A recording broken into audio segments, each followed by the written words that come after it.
பல டிபார்ட்மெண்ட்லயும் மறுபடியும் சொல்றேன், கட்சி நிதின்ற பேர்ல அடிச்ச கொள்ளைய ஒண்ணு ஒன்னா கவர்மெண்டோட கஜானாக்குள்ளேயே கொண்டு சேர்த்துக்கிட்டே இருக்கிறாங்க.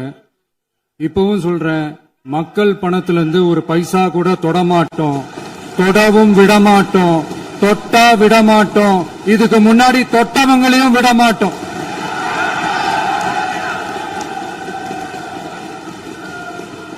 ஒவ்வொரு ஊழலா வெளியில வரும் போலயே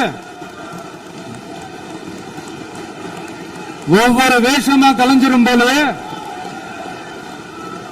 இங்க இருக்கிற நிறைய பேரு நடுங்கி போய் இதுல நம்ம மேல அவதூறு வேற. இப்ப புதுசா ஒரு வெப்பன் ஒண்ணு கொண்டு வந்திருக்காங்க. அது என்ன தெரியுமா? அவங்க தயவால தான் நம்ம ஆட்சி நடக்குதாம். மக்கள் தயவால இந்த ஆட்சி நடந்துகிட்டு இருக்கு. மனசாட்சி உள்ள சக்திகளோட ஆதரவால இந்த ஆட்சி நடந்துகிட்டு இருக்கு. நாங்க தான் அனுப்பி வச்சோம், நாங்க தான் அனுப்பி வச்சோம் அப்படின்றாங்களே. அனுப்பி வச்சவங்களுக்கு மினிஸ்ட்ரியில இடம் கொடுத்தா ஏன் கதறீங்க? ஏன் இவ்வளவு கோவம்? ஏன் இவ்வளவு கதறல்ஸ்? இதுல இன்னொரு முக்கியமான விஷயம், மார்க்சிஸ்ட் கம்யூனிஸ்ட் கட்சி நமக்கு ஆதரவு கொடுத்தது சுயேட்சையா எடுத்த முடிவுன்னு சொல்றாங்க. அதே மாதிரி இந்திய கம்யூனிஸ்ட் கட்சி நமக்கு ஆதரவு கொடுத்தது சுயேட்சையா எடுத்த முடிவுன்னு சொல்றாங்க. இதுல எங்க இருந்து நாங்க தான் அனுப்பி வச்சோம், நாங்க தான் அனுப்பி வச்சோம்னா புரியலையே. மக்களுக்கு நல்லா புரியும், எல்லாத்தையும் தெளிவா பார்த்துக்கிட்டு இருக்கிறாங்க.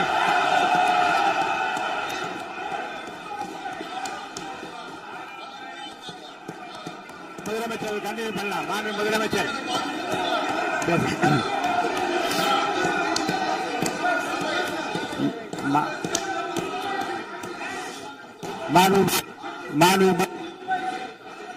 முதலமைச்சர் கண்டினியூ பண்ணலாம்.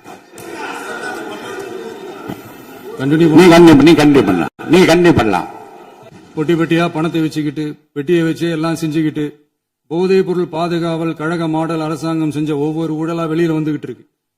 டாஸ்மாக்ல அது என்ன பேரு, பார்ட்டி ஃபண்ட், கட்சி நிதி அப்படின்ற பேர்ல அடிச்ச கொள்ளையெல்லாம் ஒண்ணு ஒன்னா இப்போ கவர்மெண்டோட கஜானாவுக்குள்ள கொண்டு சேர்த்துக்கிட்டே இருக்கிறோம்.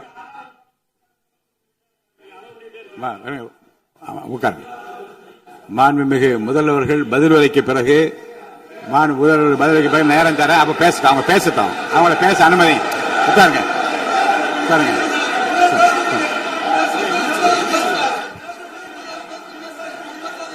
மாண்புமிகு அலோவ் பண்றேன். உட்காருங்க. மாண்பு உறுப்பினர்கள் நீங்க இங்க உட்காருங்க. அமைதியா உட்காரு. நீங்க எல்லாம் உட்காருங்க. உட்காருங்க. மாண்புமிகு நீங்க எல்லாரும் உட்காருங்க. அமைதியா உட்காருங்க. இருங்க. உட்காருங்க. அப்புறம் நீங்க என்ன உட்காருங்க. நான் கொடுப்பேன். உட்காருங்க. நான் பாயிண்ட் ஆஃப் ஆர்டர் கொடுங்க. நான் கொடுக்கிறேன். உட்காருங்க.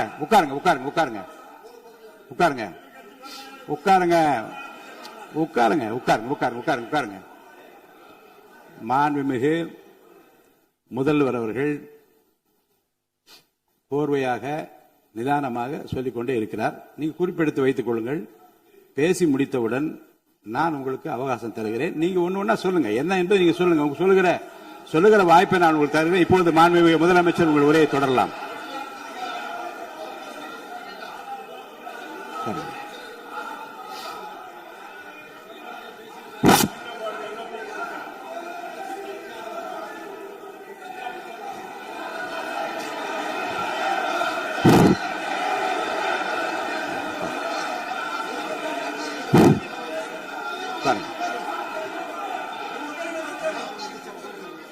நான் எழுந்த பிறகு உட்காருங்க. எல்லாரும் உட்காருங்க. தேசிய உட்காரு.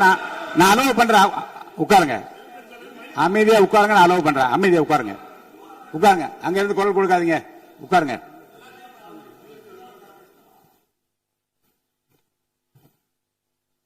இனிமையான இந்த விவாதத்தில்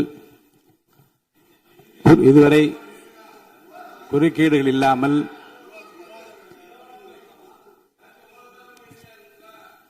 கொஞ்சம் அமைதியா இருங்க. மாண்புமிகு முதல்வர் அவர்கள் பேசி முடித்தவுடன் பாயிண்ட் ஆஃப் ஆர்டர் கேட்டிருக்கேன், நான் அனுமதிக்கிறேன். எதிர்க்கட்சி தலைவருக்கு மட்டும் நான் அனுமதி தருகிறேன். அவர் எழுந்து பேசலாம். முதலமைச்சர் நீங்க கண்டினியூ பண்ணி முடிக்கலாம். நீங்க எல்லாரும் எழுந்துச்சீங்கன்னா சரி வராது. உட்காருங்க. நான் சொல்லியிருக்கேன். உட்காருங்க. உட்காருங்க. உட்காருங்க.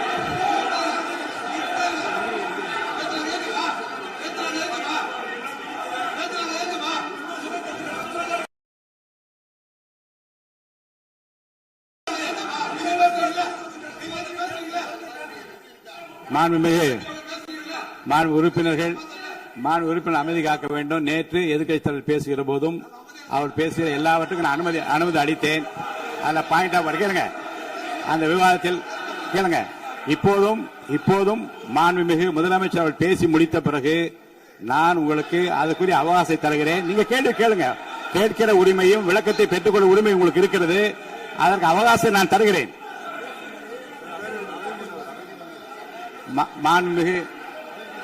மாண்புமிகு உறுப்பினர் அமருங்க. நான் என் தீர்ப்பை சொல்லுகிறேன்.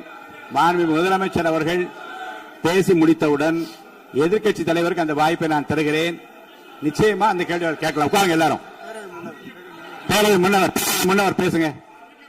மாண்பு பேரவைத் தலைவர் அவர்களே, இன்று இவர்கள் முயற்சி செய்வது அவர் ஆளுங்கட்சியாக இருக்கின்ற போது இருங்க, நான் சொல்லிடுறேன் பிளீஸ். ஒரே நிமிஷம் நான் சொல்லிடுறேன் பிளீஸ். ஆளும் கட்சியாக இருக்கின்ற போது நீங்கள் சொன்ன ஒரே வார்த்தை, நாங்கள் பேசி முடித்ததற்கு பிறகு குறிப்பிடுத்துவிட்டு நீங்கள் எந்த கேள்வி வேண்டுமானாலும் கேட்கலாம் என்று ஒரு முறையை நீங்கள் பின்பற்றினீர்கள். அதே முறையை இப்போது பின்பற்ற வேண்டும் என்று கேட்டுக்கொள்கிறேன். பள்ளிக்கல்வித்துறை அமைச்சர். மாண்புமிகு பேரவைத் தலைவர் அவர்களே, நேற்றைய தினம் கூட எதிர்க்கட்சி தலைவர் சொன்னதை முழுமையாக கேட்டு இறுதியில் ஒரு வாய்ப்பு தந்தீங்க. அதுவும் இல்லாம இந்த நேரத்தில் நேரலையில் நீங்களும் பாக்குறீங்க. அங்கிருந்து ஒருமையில் விழித்து இந்த பக்கம் இருக்க உறுப்பினர்களை பார்த்து அப்படின்னு ஒருமையில் விழிப்பதை உங்கள் மூலமாக கண்டிக்கிறேன். அந்த வார்த்தையை அவை குறிப்பிலிருந்து நீக்கணும். கண்ணியம் காத்து முதல்வர் முழுமையாக பேசுவதை காத்து கண்ணியம் காத்து இந்த சபைக்கு ஒரு மரபு இருக்கிறது. அதை மூத்த உறுப்பினர்கள் பின்பற்றபடி உங்கள் மூலமாக கேட்டுக்கொள்கிறேன். மாண்புமிகு முதலமைச்சர் அவர்கள் உரையை தொடரலாம். நான் தரேன்.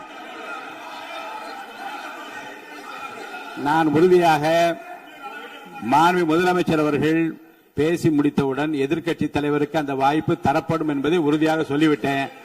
இடையிலே குறுக்கீடு செய்யாமல் அந்த பேச்சு முழுமையாக பேசி முடிக்க நீங்கள் அனுமதி வழங்க வேண்டும் என்று கேட்டுக்கொள்கிறேன். அமைதியா உட்காருங்க. அவங்க பேசி முடிக்கட்டும். நீங்க கேளுங்க.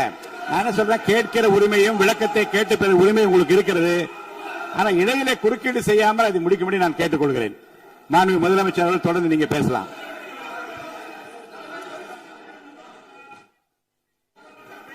எதிர்க்கட்சி தலைவர்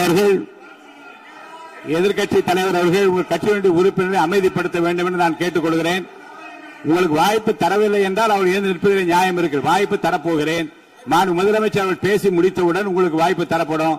அது வரைக்கும் உங்களுடைய உறுப்பினரை அமைதி காக்க நீங்கள் தான் பார்த்துக் கொள்ள வேண்டும்.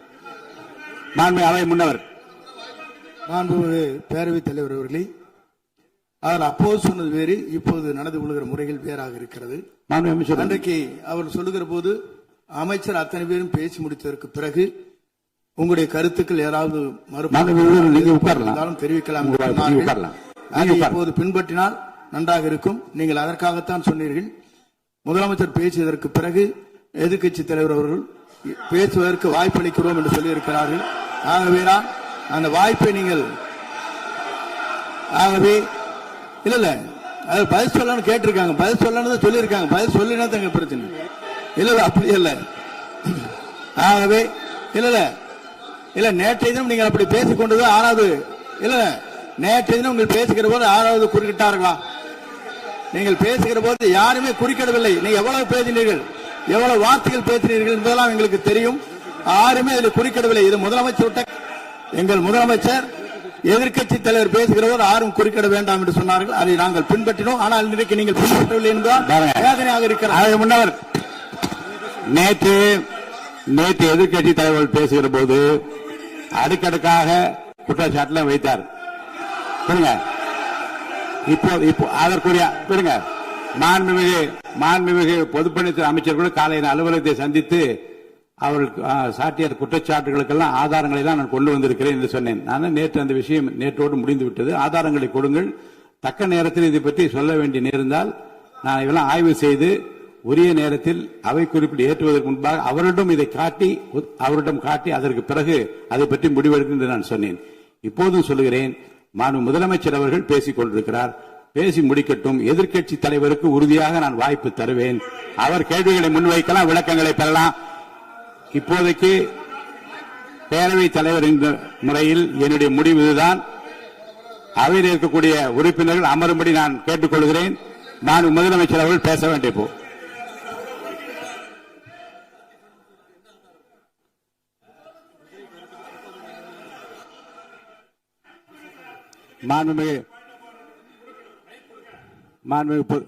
இருங்க,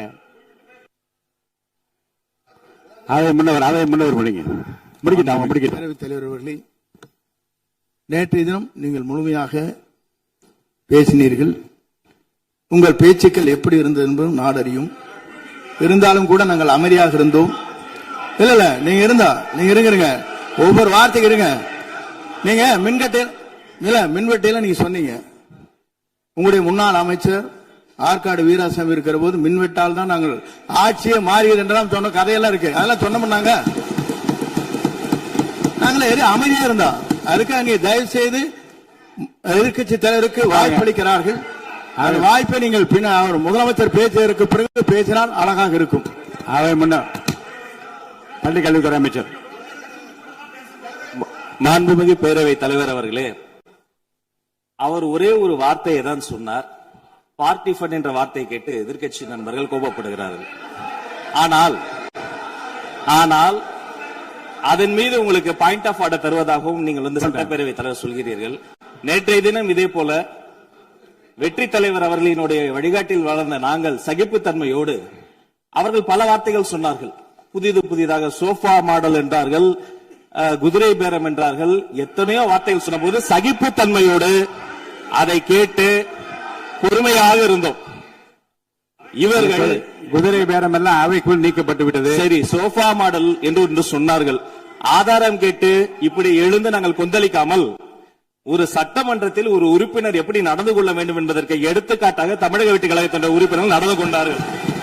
இப்போது மதிப்பிற்குரிய எதிர்க்கட்சி தலைவர் அவர்களே, உங்களூடாக நான் கேட்பது என்னவென்றால், அவர்களினுடைய கட்சி உறுப்பினர்களை அவர் அமைதிப்படுத்தி முதல்வர் அவர்கள் உரையை முழுமையாக கேட்டு சகிப்புத்தன்மைக்கு சட்டமன்றத்தில் இந்த பக்கம் மட்டுமல்ல அந்த பக்கமும் எடுத்துக்காட்டாக இருப்பதற்கு அவர் வழிவகை செய்ய வேண்டும் என்று உங்கள் மூலமாக கேட்டுக்கொள்கிறேன். பொதுப்பணித்துறை அமைச்சர்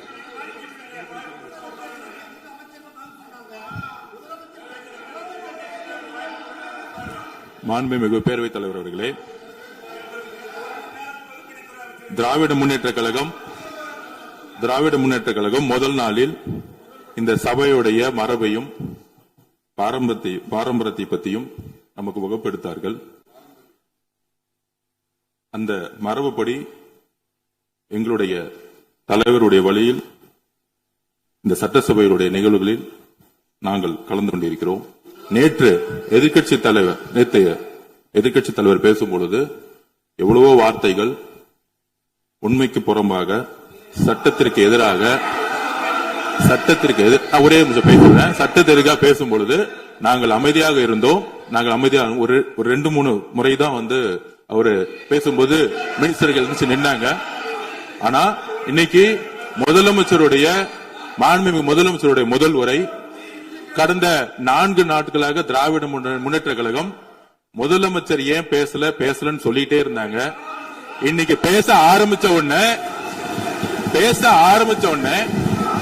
அவர் சொன்ன வார்த்தை பார்ட்டி ஃபண்ட் சொன்னார். எந்த பார்ட்டின்னு சொல்ல. ஆனா அந்த வார்த்தைகள் சொல்லி முடிஞ்ச உடனே எதற்காக முதலமைச்சருடைய பேச்ச இவங்க வந்து குறுக்கிறாங்கன்னு தெரியல. நீங்கள் சொன்னதுபடி முதலமைச்சர் பேச வேண்டும். பேசிய பின்பு கருத்துகளுக்கு பதிலளிக்க அவர்கள் பதிலளிக்கும், நாங்களும் பதிலளிக்க தயாராக இருக்கிறது பதிவு பண்றோம். மாண்பு முதலமைச்சர் அவர்கள் இருங்க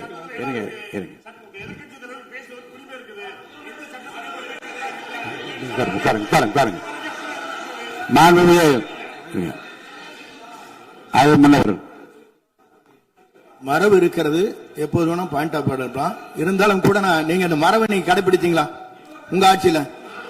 நீங்க முன்னவர்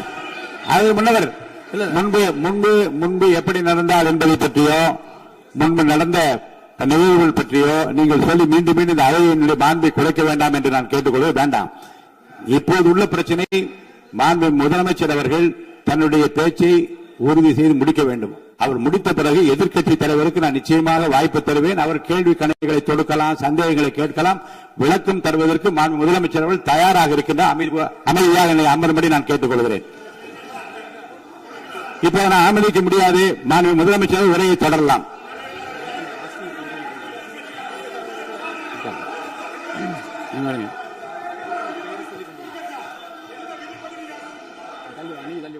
மாண்பு உறுப்பினர் ஆஸ்தின் உங்க இடத்துல போய் உட்காருங்க.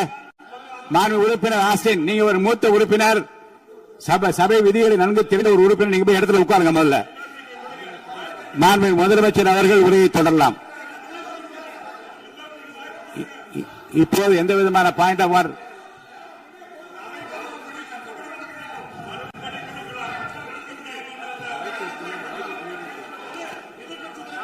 நான் வாய்ப்பு இல்லை என்று சொன்னால் நீ எழுந்து நிற்பதில் நியாயம் இருக்கிறது.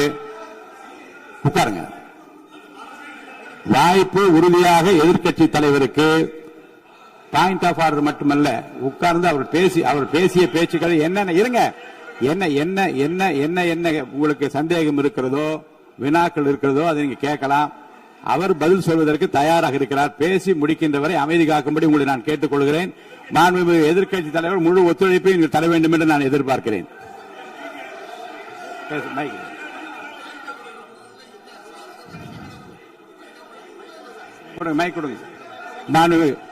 மாண்புமிகு எதிர்க்கட்சி தலைவர், பேரவைத் தலைவர், நீங்க உட்காருங்க. நேற்று நான் பேசும்போது சில அமைச்சர்கள் குறுக்கிட்டு பேசினாங்க, அதற்கு நீங்க அனுமதி கொடுத்தீங்க. அது மாதிரி இன்னைக்கு முதலமைச்சர் பேசும்போது சில வார்த்தைகள், தவறான வார்த்தைகள் பேசுறாரு. அவர் பார்ட்டி ஃபண்ட் அப்படின்னு சொல்லியிருக்கிறாரு. அவர் அமைச்சர் அந்த பார்ட்டி ஃபண்ட் எந்த பார்ட்டின்னு கூட சொல்ல, தைரியம் இருந்தா சொல்லுங்க, நாங்க அதெல்லாம் பேஸ் பண்ண தயாரா இருக்கோம். எதையும் ஆதாரத்தோடு எதையும் பேசுங்க. நீங்க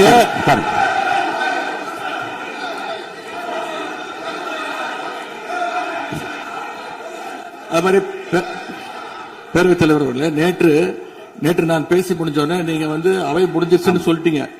நாங்கெல்லாம் வீட்டுக்கு போயிட்டோம். வீட்டுக்கு போய் டிவி போட்டு பார்த்தா அங்க இன்னொரு அமைச்சர் இன்னும் பதில் சொல்லிட்டே இருந்திருக்கிறாரு. அதற்கெல்லாம் நாங்க இப்ப என்ன பதில் இது, என்ன மரபு இது? நீங்க இப்ப பேசிக்கிட்டே இருப்பீங்களா? நாங்க பாத்துக்கிட்டே இருக்கணுமா? அதே மாதிரி இன்னைக்கு முதலமைச்சர் அவர்கள் பேசும்போது நாங்களும் அமைதியா கேட்டுட்டு தான் இருந்தோம். ஆனா சில கருத்துக்கள் அவர் பேசும்போது அதை நாங்க அனுமதிக்க முடியாது. ஆதாரத்தோடு ஏதாவது பேசணும்னா, குற்றச்சாட்டுகள் சொல்லும் போது ஆதாரத்தோடு சொன்னீங்கன்னா அதை நாங்க ப்ரூவ் பண்றதுக்கு தயாராக இருக்கு.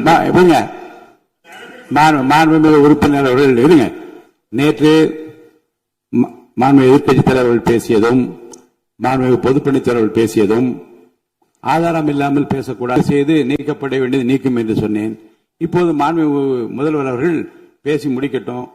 நீங்கள் கூறிய கருத்துப்படி அதில் ஆதாரங்கள் இல்லாத குறிப்பாக இருந்தால் அதை நீக்குவதற்குரிய உரிமை எனக்கு இருக்கிறது. ஆய்வு செய்து நான் நடவடிக்கை எடுப்பேன். இப்போது மாண்புமிகு முதலமைச்சர் அவர்கள் பேசலாம். இந்த டாஸ்மாக் மாதிரியே பல டிபார்ட்மெண்ட்லயும், மறுபடியும் சொல்றேன், கட்சி நிதின்ற பேர்ல அடிச்ச கொள்ளைய ஒன்னா கவர்மெண்டோட கஜானாக்குள்ளேயே கொண்டு சேர்த்துக்கிட்டே இருக்கிறாங்க. இப்பவும் சொல்றேன், மக்கள் பணத்திலிருந்து ஒரு பைசா கூட தொடமாட்டோம், தொடவும் விடமாட்டோம், தொட்டா விடமாட்டோம், இதுக்கு முன்னாடி தொட்டவங்களையும் விடமாட்டோம்.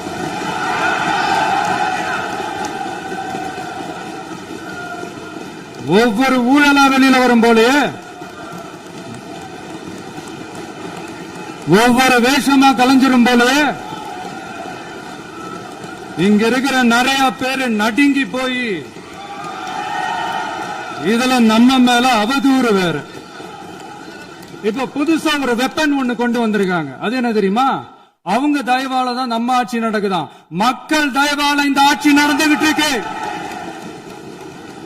மனசாட்சி உள்ள சக்திகளோட ஆதரவால இந்த ஆட்சி நடந்துகிட்டு இருக்கு. நாங்க தான் அனுப்பி வச்சோம் அப்படின்றாங்களே. அனுப்பி வச்சவங்களுக்கு மினிஸ்ட்ரியில இடம் கொடுத்தா ஏன் கதறீங்க? ஏன் இவ்வளவு கோவம்? ஏன் இவ்வளவு கதறல்ஸ்? இதுல இன்னொரு முக்கியமான விஷயம், மார்க்சிஸ்ட் கம்யூனிஸ்ட் கட்சி நமக்கு ஆதரவு கொடுத்தது சுயேட்சையா எடுத்த முடிவுன்னு சொல்றாங்க.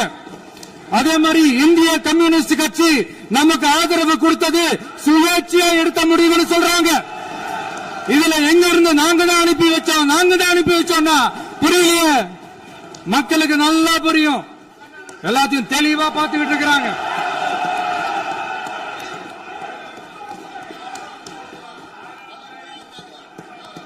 முதலமைச்சர் கண்டினியூ பண்ணலாம். மாண்பு முதலமைச்சர்.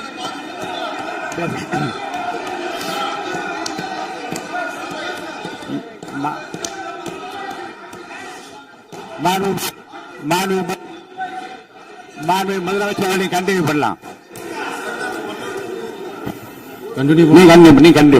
நீ கண்டினியூ பண்ணலாம்.